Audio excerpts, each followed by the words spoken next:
adalah gembalaku, takkan kekurangan aku. Ia membaringkan aku di padang berumput hijau.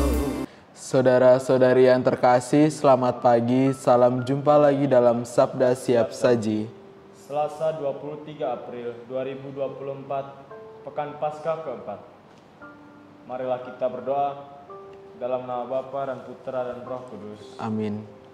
Allah Bapa yang Maha Kuasa, Engkau memperkenankan kami merayakan misteri kebangkitan Kristus. Jadikanlah kami saksi akan sukacita keselamatan yang kami terima melalui Putra-Mu. Sebab Dialah yang hidup dan berkuasa dalam persatuan Roh Kudus Allah sepanjang segala masa. Amin. Semoga Tuhan berserta kita. Sekarang dan selama-lamanya. Inilah Injil suci menurut Yohanes. Dimuliakanlah Tuhan. Pada hari raya pentabisan Bait Allah di Yerusalem, ketika itu musim dingin, Yesus berjalan-jalan di Bait Allah di Serambi Salomo. Dan orang-orang Yahudi mengelilingi dia dan berkata kepadanya, "Berapa lama lagi engkau membiarkan kami hidup dalam kebingungan? Jikalau engkau Mesias, katakanlah terus terang kepada kami." Yesus menjawab mereka, "Aku telah mengatakannya kepada kamu, tetapi kamu tidak percaya. Pekerjaan-pekerjaan yang kulakukan dalam nama Bapa-Ku, itulah yang memberikan kesaksian tentang Aku. Tetapi kamu tidak percaya, karena kamu tidak termasuk domba-dombaku. Domba-dombaku mendengarkan suaraku, dan aku mengenal mereka, dan mereka mengikut aku.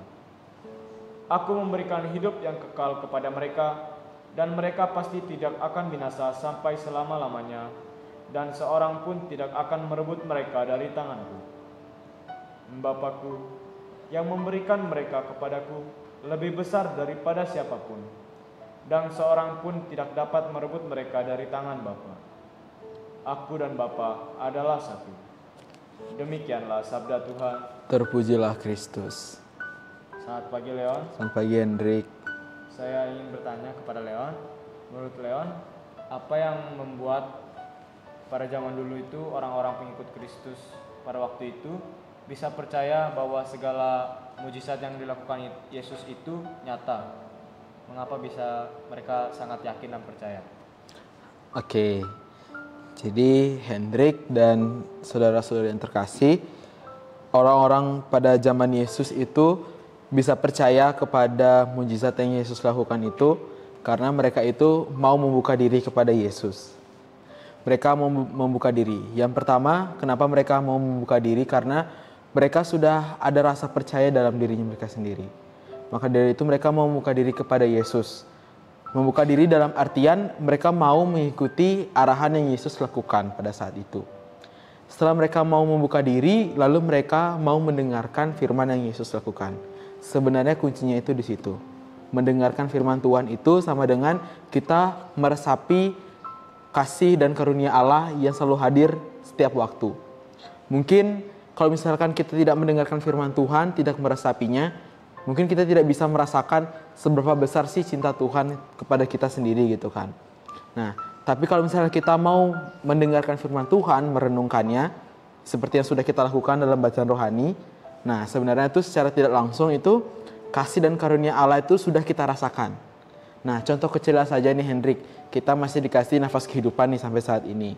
Nah, itu juga merupakan contoh kasih yang Allah berikan kepada kita. Nah, orang-orang zaman dulu pengaruh tidak ada gadget nih kayak kita, makanya sabda Allah yang tidak nampak itu dengan mudah masuk ke dalam diri mereka. Karena mereka tuh rasa terpengaruhi oleh duniawi itu sangat sedikit dulu. Karena kan belum ada benda modern. Jadi apa yang Yesus berikan kepada mereka, mereka resapi dengan baik sehingga kasih Allah pun mampu benar-benar masuk dalam diri mereka. Nah, beda dengan kita saat ini yang dimana kita sudah ada gadget, kan, handphone, baru pergaulan kita juga sudah kemana-mana, sudah luas kan. Nah, maka dari itu kasih Allah pun sangat susah masuk ke dalam diri kita. Nah, walaupun kita ini udah setiap hari dengerin sabda Tuhan, mendengarkan firman Tuhan.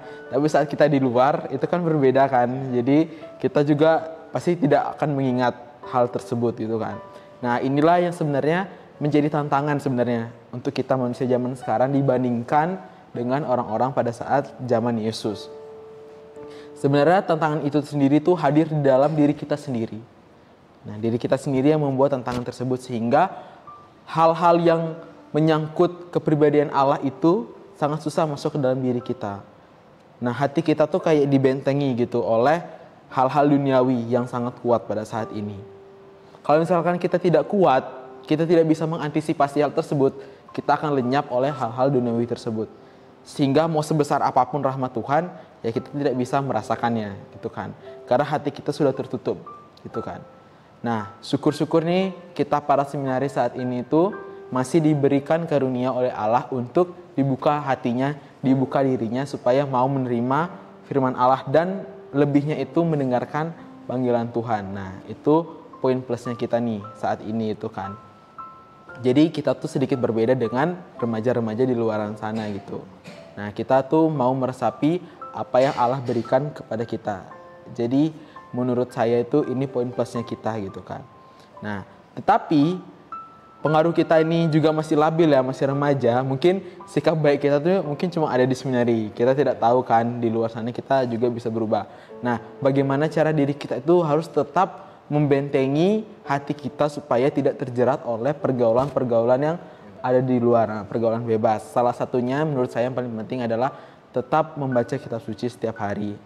Seperti yang sudah kita lakukan, walaupun kita libur di rumah, tapi kita tetap membuat bacaan rohani.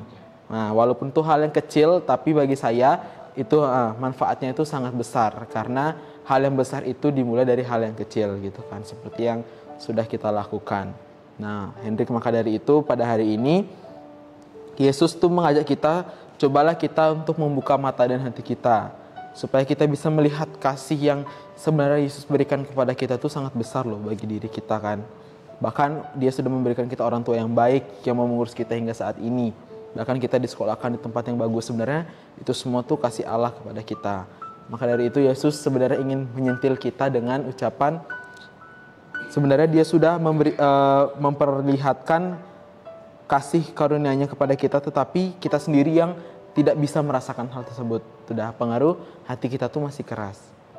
Maka dari itu mulailah kita dari sekarang ini melunakkan hati kita, membuka diri kita dan membuka telinga kita supaya setiap sabda Allah yang masuk dalam diri kita, nah kita bisa resapi dengan baik dan secara tidak langsung benih-benih Tuhan atau benih-benih panggilan Tuhan itu tertanam dalam diri kita sehingga kedepannya kita mampu menjadi orang yang berguna bagi bangsa, bukan cuma bangsa tetapi bagi gereja terkhususnya ya, bagi kita para pemuda Katolik.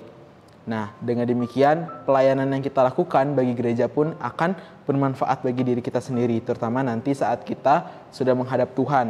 Nah, kita mungkin bisa merasakan kemuliaan bersama Allah Bapa di surga. Begitu Hendrik. Jadi, itu saja dulu yang bisa saya sampaikan. Sekian dan selamat pagi untuk kita semua.